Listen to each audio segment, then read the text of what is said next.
Hi നമസ്കാരം, guys lucky വേൾഡിലേക്ക് എല്ലാവർക്കും സ്വാഗതം. സംക്രമത്തിന് എല്ലാവരും മൈലാഞ്ചിയൊക്കെ ഇട്ട് കഴിഞ്ഞു. ഞങ്ങൾ പല കാരണങ്ങൾ കൊണ്ടും ഞങ്ങൾക്ക് ഇടാൻ പറ്റിയില്ല. പക്ഷേ മോൾക്കൊരേ നിർബന്ധം ഇടണമെന്ന്. ശരിയെന്ന് ഞാനും വിചാരിച്ചു. വീട്ടിൽ തന്നെയുള്ള മൈലാഞ്ചി ചെടിയിൽ നിന്ന് വലിച്ച് കുറച്ച് അരച്ചു. ഞാൻ കുറച്ച് ഡിസൈനൊക്കെ വരച്ചു കൊടുക്കാമെന്ന് പറഞ്ഞ് കുറച്ചാണ് അരച്ചത്. പക്ഷേ അവൾക്ക് ഒരേ നിർബന്ധം പൊതി കെട്ടണമെന്ന്. ഇവിടെ മൈലാഞ്ചി പൊതി കെട്ടുക എന്നൊക്കെ പറയും. ഞാൻ അങ്ങനെ പൊതി കെട്ടിക്കൊടുക്കുകയാണ്. തികയുമോ എന്ന് നോക്കി ഒപ്പിച്ചിട്ടാണ് ഞാൻ ഇട്ട് കൊടുക്കുന്നത്. പക്ഷേ അവസാനം എനിക്ക് മനസ്സിലായി ഇതൊരു കൈക്കേ തികയുള്ളൂ. ഞാനപ്പോൾ ആ കൈക്ക് മാത്രം ഇട്ട് കൊടുത്തു. അവളുടെ അച്ഛനുണ്ടായിരുന്നു. അച്ഛൻ പറഞ്ഞു ഞാൻ പോയി വേറെ വലിച്ചിട്ട് വരാമെന്ന്. അങ്ങനെ ഏട്ടൻ പറഞ്ഞതും കേട്ട് ഞാൻ അരച്ച് വെച്ചതിന് ഒരു കൈയിലേക്ക് ഇട്ട് കൊടുത്തു. എനിക്കറിയാവുന്ന രീതിയിൽ ഞാൻ പൊതി കെട്ടാൻ പോവുകയാണ്. അവൾക്ക് ഈ നഖത്തിലൊക്കെ മൈലാഞ്ചി ഇങ്ങനെ കളർ വരണം എന്നാണ് അവളുടെ ആഗ്രഹം. അപ്പോൾ ഞാൻ അതൊക്കെ അങ്ങനെ ആക്കി പൊതിഞ്ഞ് കൊടുക്കുകയാണ്. കുറച്ച് വെള്ളം കൂടിയിട്ടുണ്ടായിരുന്നു. അത് മേലെ നിന്നാവാതിരിക്കാൻ ഞാനൊരു പ്ലാസ്റ്റിക് കവർ കൂടെ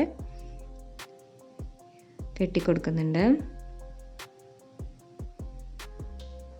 നൂലിട്ടിട്ട് ഞാൻ നല്ല രീതിക്ക് കെട്ടിക്കൊടുത്തു.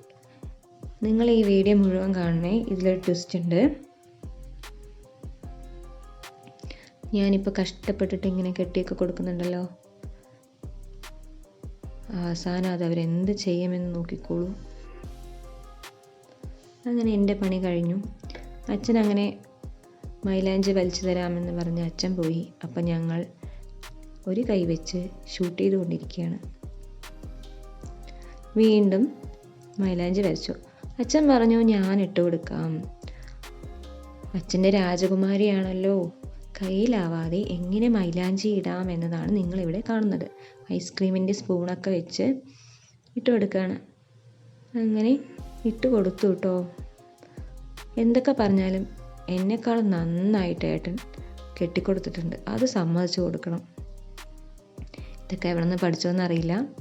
പക്ഷെ ആൾ അടിപൊളിയായിട്ട് കെട്ടിക്കൊടുത്തു. ഞാൻ പ്ലാസ്റ്റിക് കവറിൻ്റെ പുറത്താണ് നൂല് കെട്ടിയതെങ്കിൽ ഏട്ടൻ തേക്കിൻ്റെ ഇലയുടെ ഏലയാണ് കെട്ടിക്കൊടുക്കുന്നത്. ഇത് കണ്ടോ ഗൈസ്, ഞാൻ കെട്ടിയതിന് അഴിച്ച് 2ാം പ്രാവശ്യം കെട്ടിക്കൊടുക്കുന്നതാണ് നിങ്ങൾ ഈ കാണുന്നത്. 2 കൈയിലും കെട്ടി അങ്ങനെ ഇരിക്കുകയാണ്. ഇനി നമ്മൾ കഴുകാൻ പറഞ്ഞാൽ പോലും അവൾ കഴുകിക്കളയില്ല. ഞങ്ങളങ്ങനെ കുറേ നേരം അവിടെ തന്നെ ഇരുന്നു. 2-3 മണിക്കൂറിന് ശേഷം ഞാനത് അഴിച്ചു കൊടുക്കുകയാണ്. ഈ കയ്യിലാണ് കേട്ടോ വീട്ടിലുള്ള മൈലാഞ്ചിയുടെ ഇല വെച്ച് അരച്ചത്.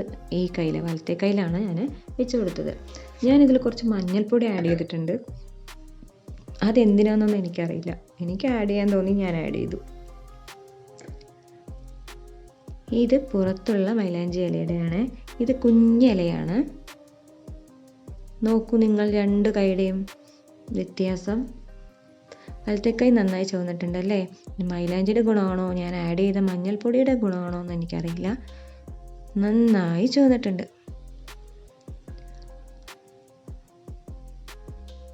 ഇനി ചുളിവൊക്കെ മാറുമ്പോഴേ അതിൻ്റെ യഥാർത്ഥ കളറ് നമുക്ക് മനസ്സിലാവുകയുള്ളൂ. കുറച്ച് നേരം കഴിഞ്ഞ് ഞാൻ കാണിച്ചു തരാം എങ്ങനെയാണെന്ന്.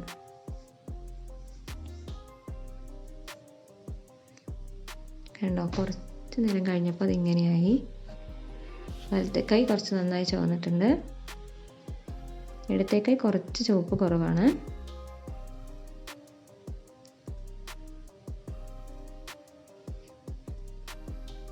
അതാണ് മോള് കാണിച്ചു തരുന്നത്.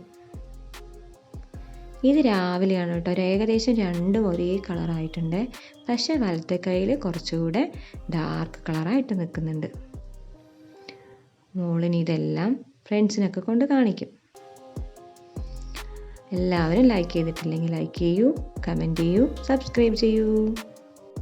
Thank you.